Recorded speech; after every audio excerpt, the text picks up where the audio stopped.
It's the final percent.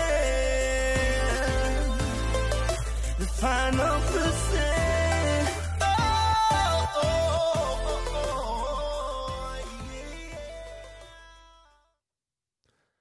All right, welcome to another podcast of The Final Percent with Greg Kimball, and I think we finally have figured out our audio timing issues. Again, we're using a bunch of video equipment, and I'll be honest with you, we're in over our head a few times. I have to call my media guy, Valfred, over all the time to say, okay, why is it doing this? Why is it doing this? Because my nephew and myself are taking it upon ourselves to be consistent with these podcasts. And today I want to talk, I'm going to attack this word again because we hear it all the time and it's the most important thing in a lot of people's lives. And it's this word called influence. A lot of people are looking for influence. They want to be an influencer. They want to influence people's lives, influence people's decision-making patterns. They influence. And I think we're going through this thing called influence, but what we're really looking for is control. And when you put it into that, guys, it's a little scary because what we're really trying to do is control people.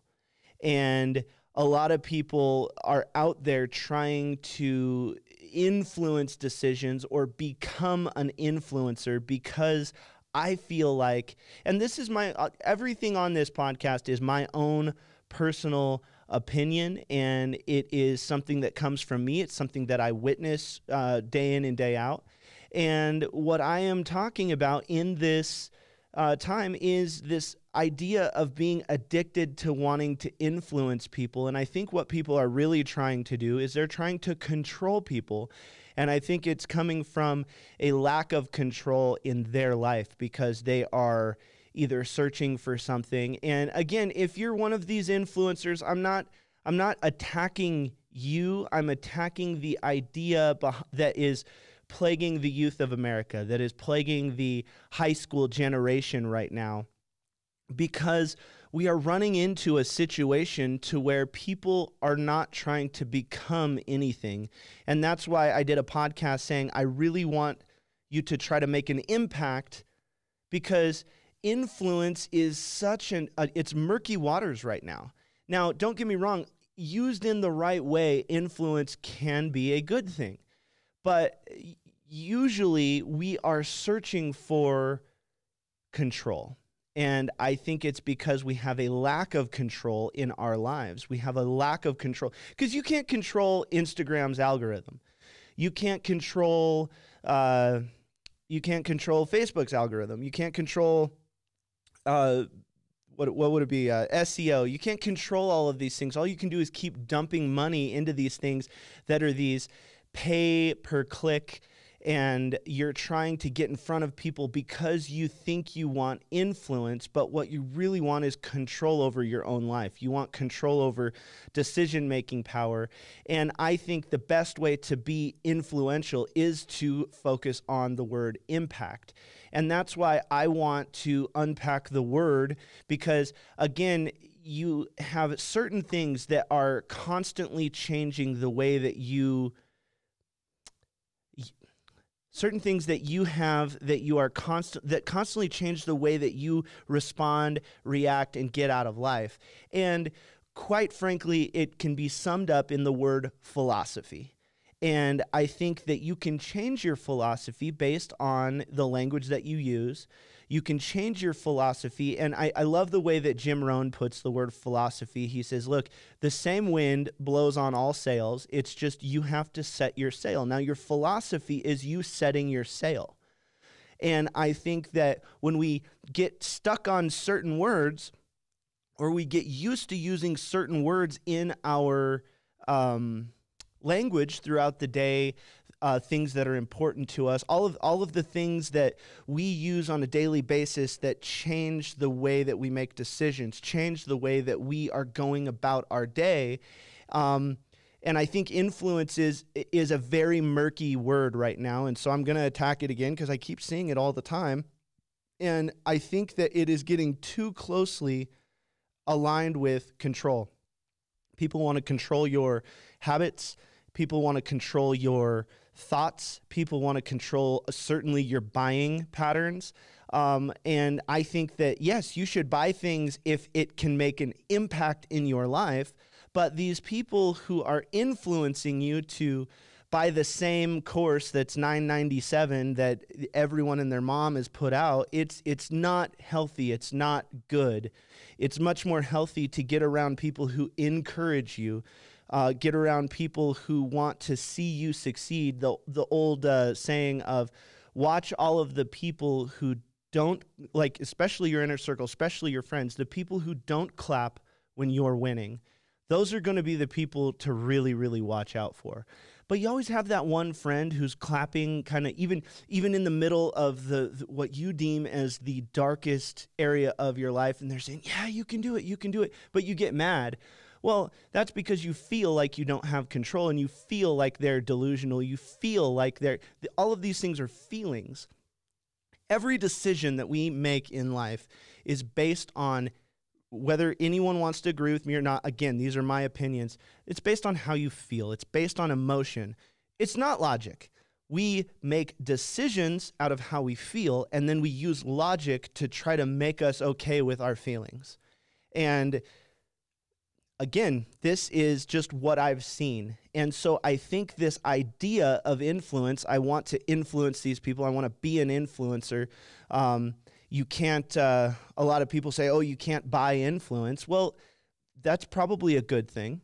But in reality, you can buy influence. You can have more money than the next guy. You can have a setup like this. You can buy more ads on Instagram.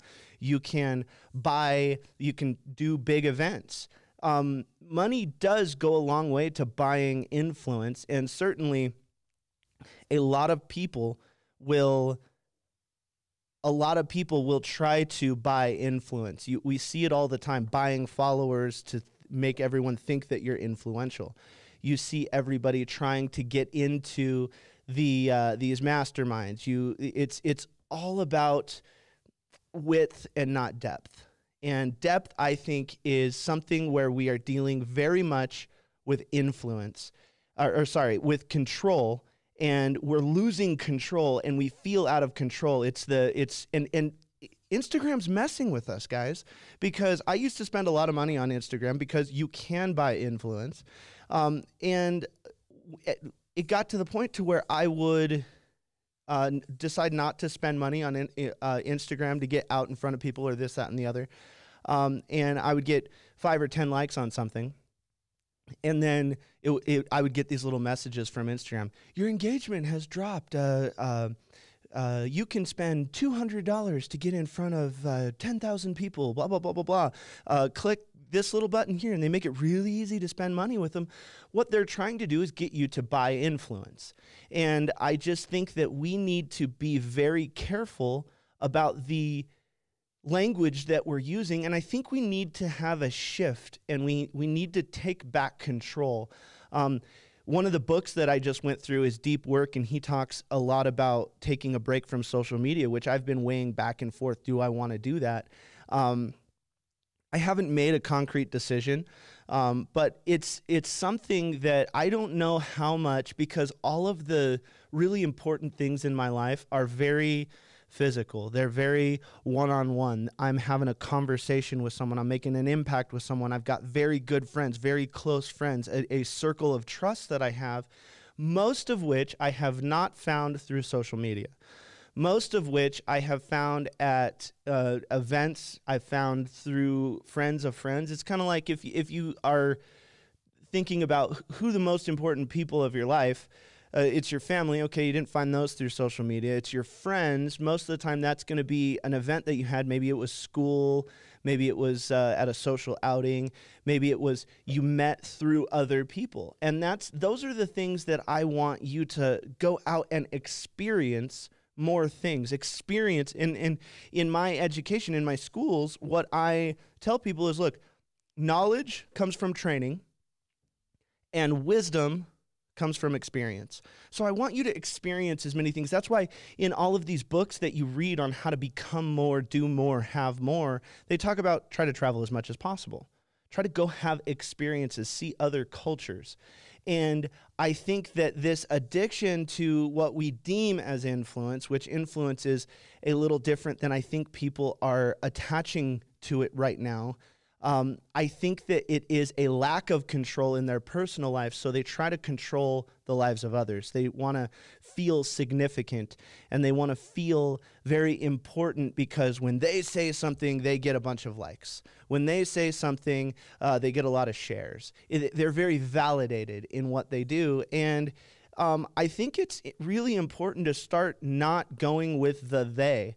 I mean, how many times have you seen a motivational seminar, a speech or whatever, and someone will hold up their phone and they'll say, you have more power in this device than it took to go to the moon, and you can utilize this power to go to the moon in your career, and just start categorizing things and this, that, and the other, which there is some truth to that, but I want you to focus on bringing value and being very personal. Now, this word authentic is just getting thrown around a ton right now. I want to be authentic. I want to be authentic. I want to be authentic. Well, if you're going to be, if that's your focus now, what were you before? Okay, well, maybe in some cases you're saying, oh, well, no, authentic means I am just going to do less polished videos. Okay, so do you not have all that stuff? Do you not have the means to do a higher quality product? Do you then think that you buy influence? Like, these are the things that we're struggling with right now, because there's a contradictory argument to every single statement out there.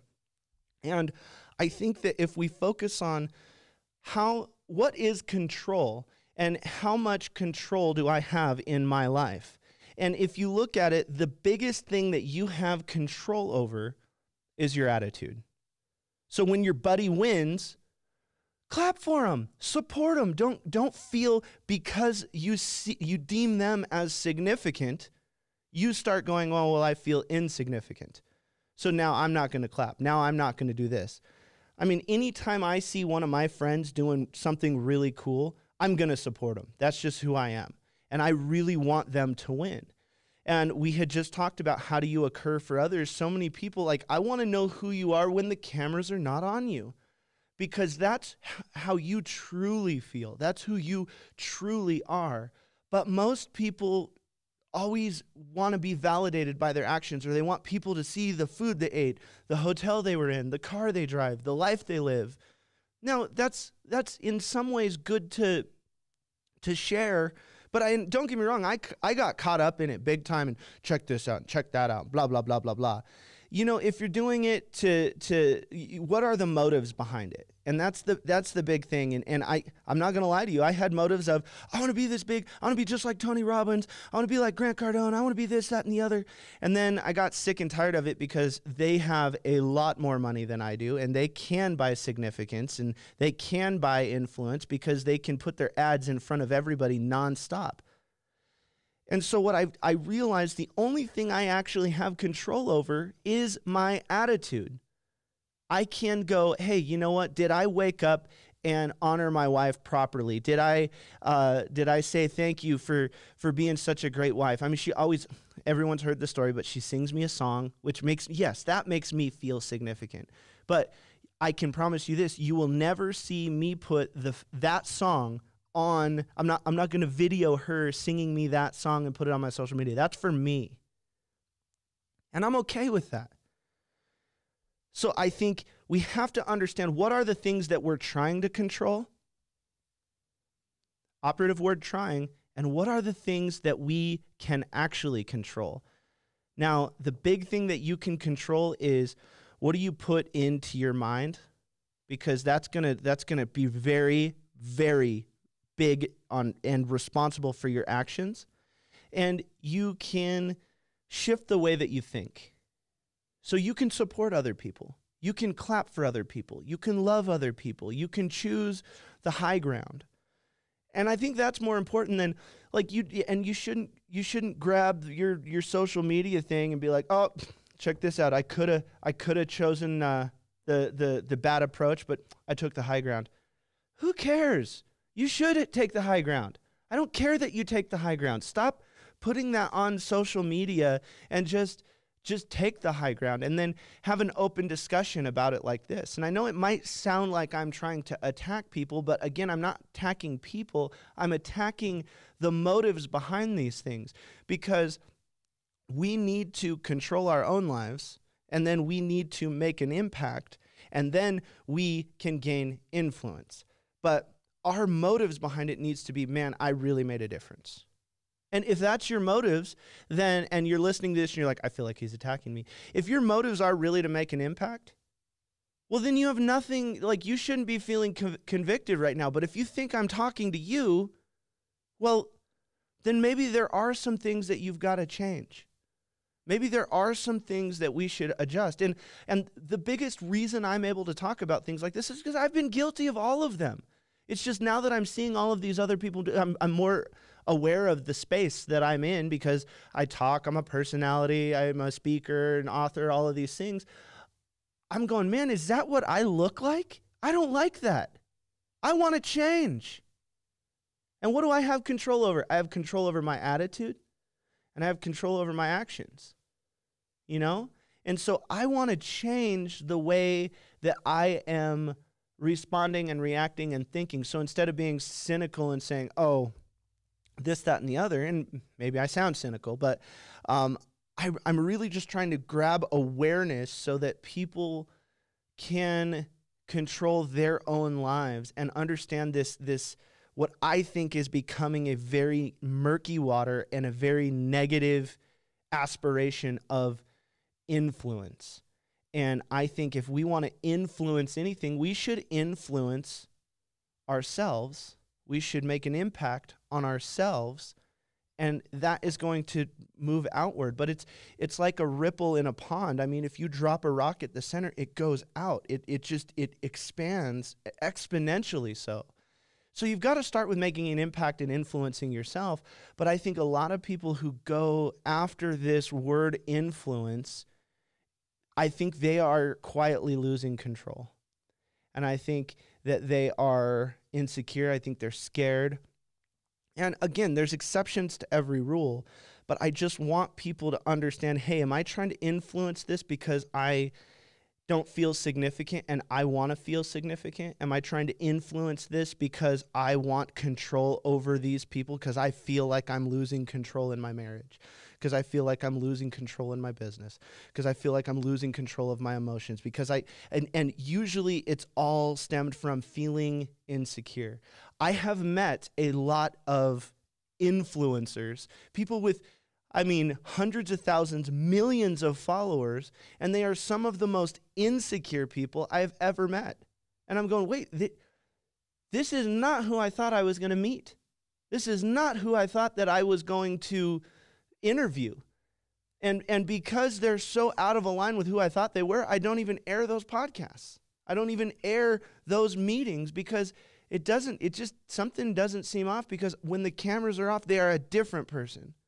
Now, I'm not saying air all your dirty laundry, because we've seen that on Facebook. That's not a fun thing to watch. But what I am saying is I would rather be hated, and this comes from my brother, just to give some credit where credit's due. I would rather be hated for who I am than loved for who I'm not.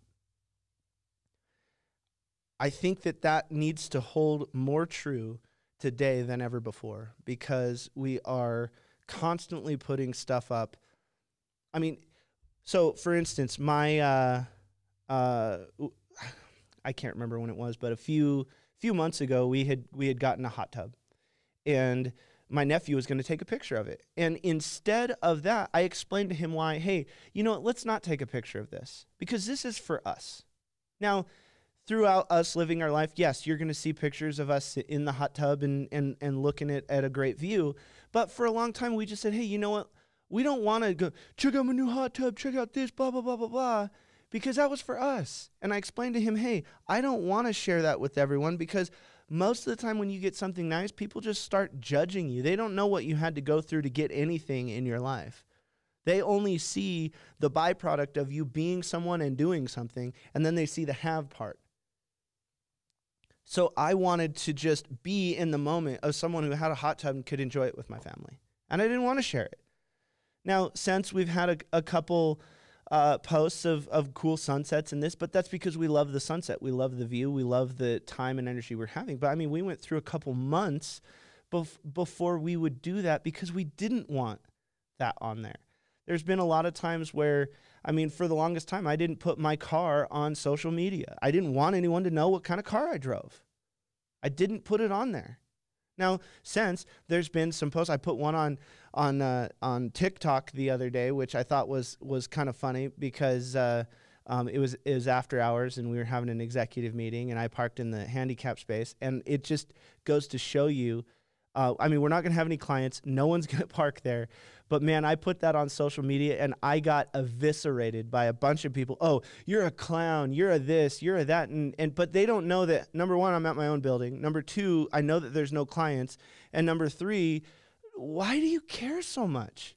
Are you more mad that I parked in that, or are you more mad that I have a car like that? Or are you more mad that I put it on social media? And then to my point, why did I put it on social media? I probably shouldn't have. I learned my lesson, and this is why I'm trying to do that. But it's not it's not my fault that you're mad that I drive a nice car. That's not my problem. That's your problem.